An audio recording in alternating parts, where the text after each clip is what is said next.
Comment le Mashiach peut implanter l'amour véritable dans ce monde pour le transformer? On voit qu'il y a une très grande proportion de divorces, presque 60% de divorces, et que les gens pratiquent beaucoup l'égoïsme au lieu d'avoir l'amour du prochain. Alors, pourquoi ça se passe comme ça? Et que dit la Kabbalah? Que peut faire le Mashiach? Tu peux nous expliquer? Bon, d'abord, il faut définir ce que c'est l'amour. Parce que c'est un grand mot, toutes les religions l'utilisent, en font la base de toutes les vertus, mais il faut bien définir qu'est-ce que c'est l'amour.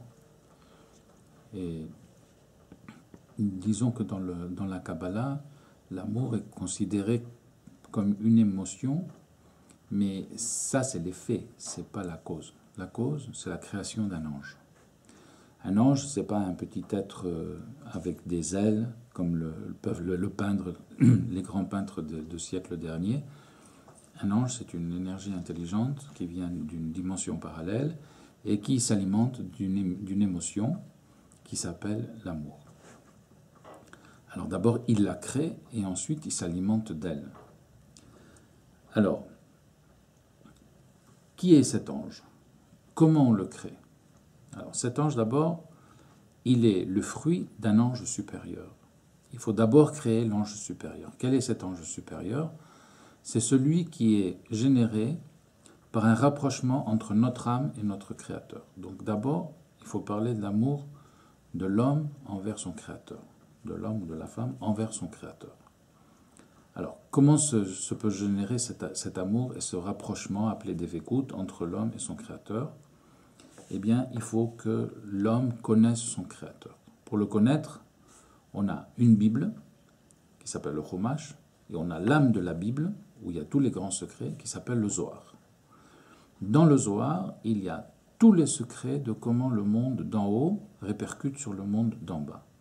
En étudiant ces secrets, on connecte avec la conscience divine. Cette conscience divine nous pénètre, elle insémine en nous une énergie d'amour immense et de générosité immense, à tel point qu'on en déborde.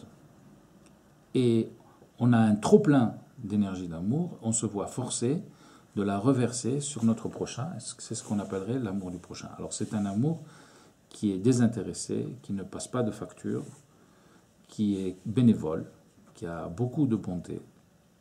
Et c'est le seul amour qui ensuite peut créer un ange plus petit, qui est celui qui va créer la rencontre entre l'homme et son âme sœur, ou la femme, son âme sœur, entre maître et élève, entre père et fils, entre un ami et une amie, ou un ami et un autre ami. Enfin, toutes les combinaisons possibles viennent de ce petit ange qui est créé du grand ange. Donc il est impossible d'avoir en nous un vrai amour pour le prochain si on n'a pas connecté d'abord avec l'amour avec Dieu. Et l'amour avec Dieu est impossible de se générer si on ne connaît pas Dieu. Et il est impossible de connaître Dieu si on ne s'approche pas de ses secrets. Et il est impossible de trouver les secrets en dehors du Zohar. Voilà. Donc à partir du moment qu'on a compris cela, eh bien on va sentir des émotions qu'on n'avait jamais senties auparavant. Et il faut savoir aussi que ce qu'on appelle amour sans connaître le Créateur et sans s'approcher de lui, ce n'est pas l'amour. C'est un désir de recevoir qui finit toujours en violence ou en divorce ou en guerre ou en conflit. Et malheureusement, on n'a pas compris comment d'abord acquérir l'amour de Dieu pour ensuite le verser vers les êtres humains. Voilà. Et comment ça marche avec le Mashiach? Comment il peut arranger ça? Alors, le Mashiach, c'est une âme qui est connectée avec toutes les âmes. Et d'abord, lui-même, il doit connecter avec son Créateur, il doit se remplir de cet amour, et ensuite, son âme, par un effet d'intrication, et ça il faut voir dans la physique quantique qu'est-ce que c'est l'intrication, c'est-à-dire que quand deux âmes sont connectées, même si ensuite elles sont à une grande distance l'une de l'autre, eh bien ce qui se passe dans l'une crée immédiatement un reflet dans l'autre.